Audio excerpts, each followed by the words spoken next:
Okay, I'm not going to, I think, draw in this video at all, but because I'm browsing the internet and I don't have that capability, but I just wanted to point out a few things.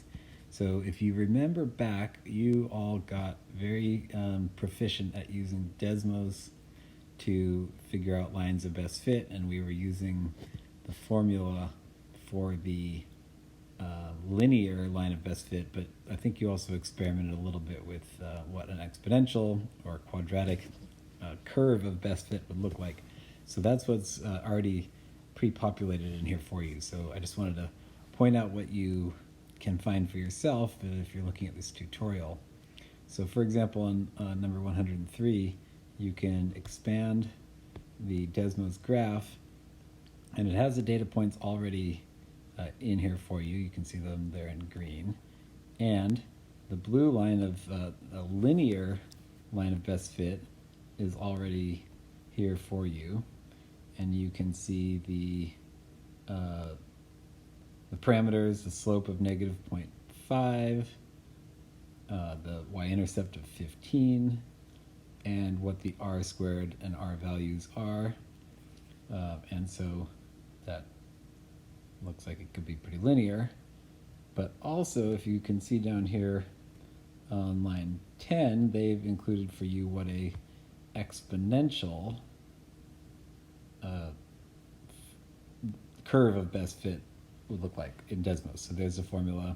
Y1 is squiggly line equal to AB to the x1. That's what you're used to. And then plus C is just the shift up and down that we haven't really seen a whole lot. And so there you again see the parameters and the r squared value. And if you click it on, you can see that you'll get another graph that maybe is a better fit. It's kind of hard to tell without the data points carrying out or not, but that's what's there for you. I'm going to close this and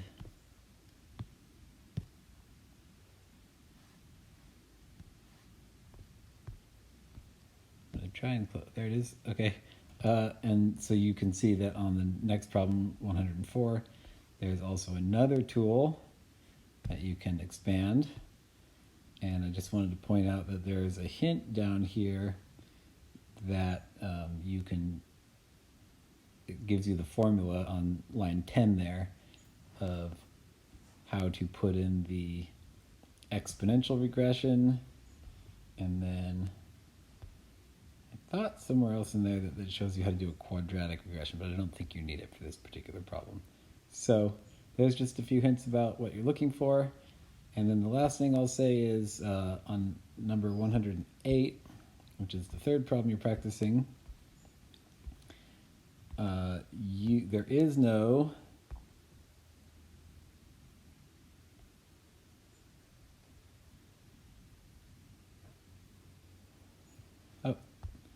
there is an e-tool there.